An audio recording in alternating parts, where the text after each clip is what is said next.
కొంతమంది వస్తారండి. మాకు ఆల్రెడీ ఫ్యామిలీ ప్లానింగ్ అయిపోయింది డాక్టర్.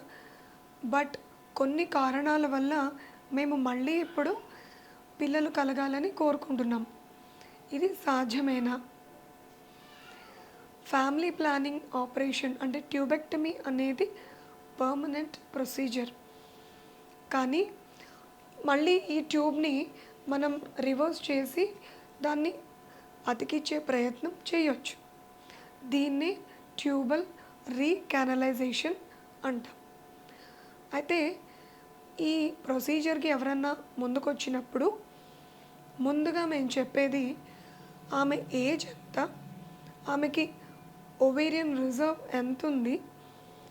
తర్వాత వాళ్ళ హస్బెండ్ సెమెన్ అనాలిసిస్ ఎలా ఉంది? అంటే ఈ ట్యూబ్ కాకుండా మిగతా అన్ని పరిస్థితులు ఈమెకి ప్రెగ్నెన్సీ రావడానికి అనుకూలంగా ఉన్నాయా లేదా? ఎందుకంటే మనం ఇంత కష్టపడి ట్యూబ్స్‌ని రిపేర్ చేశాక వేరే కారణాల వల్ల ఆమె ప్రెగ్నెన్సీ రాలేకపోతే మనం ఈ సర్జరీ చేసి ఉపయోగం ఉండదు. సో మిగతావన్నీ ఫస్ట్ చూసుకొని అవన్నీ ఓకే అయ్యాక నెక్స్ట్ ఈ సర్జరీకి ప్రొసీడ్ అవుతాం. అయితే ముందుగా ఈమెను అడిగే ప్రశ్న ఏంటంటే, మీకు ఫ్యామిలీ ప్లానింగ్ ఏ ప్రొసీజర్‌లో అయింది? అంటే ఓపెన్ మెథడా? లేదు లాప్రోస్కోపీ ద్వారానా? ఎందుకంటే లాప్రోస్కోపీ ద్వారా అనుకోండి ఫాలోప్ రింగ్స్ వేయడం జరుగుతుంది.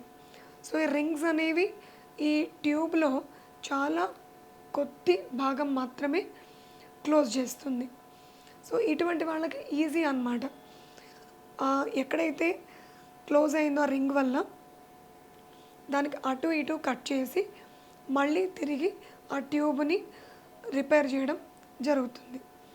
అదే ఓపెన్ మెథడ్ అనుకోండి, ఇందులో ఏంటంటే ట్యూబ్‌ని లిఫ్ట్ చేసి ఒక లూప్ లాగా చేసి కొంచెం ఎక్కువ భాగం కట్ చేయడం జరుగుతుంది. ఇందులో స్కారింగ్ కూడా ఎక్కువ ఉంటుంది అండ్ ఎక్కువ పార్ట్ పోతుంది.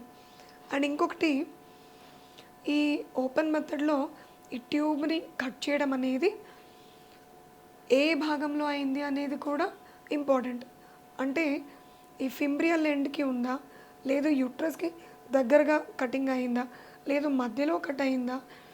ఇవన్నీ కూడా మాకు సర్జరీ చేసే టైంలో చూసుకొని దాన్ని బట్టి రిపేర్ ఉంటుంది. అయితే కొన్ని ఏరియాస్‌లో కటింగ్ జరిగినప్పుడు కొంచెం డిఫికల్ట్ కూడా అవుతుంది. బికాజ్ ఇప్పుడు యూట్రస్‌కి దగ్గరగా కట్ చేయడం జరిగిందనుకోండి, కొంత భాగమే ఇక్కడ ఓపెన్ ఉంటే దాన్ని తిరిగి రిపేర్ చేయడం కొంచెం డిఫికల్ట్ అవుతుంది. సో ఇన్ని ఫ్యాక్టర్స్ ఉంటాయండి. ఇలా ఫ్యామిలీ ప్లానింగ్ అయ్యా తర్వాత మళ్ళీ రీకానలైజేషన్ చెయ్యాలంటే ఇన్ని స్టెప్స్ ఉంటాయి. అండ్ ఇవన్నీ అయ్యాక కూడా ఒకవేళ ట్యూబ్ మళ్ళీ అది సెట్ అయ్యి కనెక్ట్ అయ్యాక ప్రెగ్నెన్సీ వస్తే ఫస్ట్ ఆఫ్ ఆల్ చూడాల్సింది ఈ ప్రెగ్నెన్సీ ఎక్కడ వచ్చింది.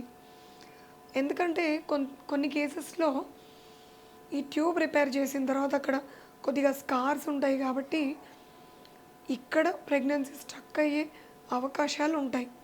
అంటే ఎక్టోపిక్ ప్రెగ్నెన్సీ వచ్చే ఛాన్సెస్ కూడా ఉంటాయి. మరి ఈ ఎక్టోపిక్ ప్రెగ్నెన్సీ అనేది ఈమెకి యూస్ఫుల్గా ఉండదు. అది కాగా ఇంకా ఈమెకి మళ్ళీ దీన్ని సర్జరీ చేసి రిమూవ్ చేయాల్సిన పరిస్థితి కూడా రావచ్చు. సో ఈ రికానలైజేషన్ ద్వారా ప్రెగ్నెన్సీ అందిన వాళ్ళకి కంపల్సరీ ఈ ప్రెగ్నెన్సీ ఎక్కడ ఫామ్ అయింది అనేది కూడా కన్ఫర్మ్ చేసుకోండి.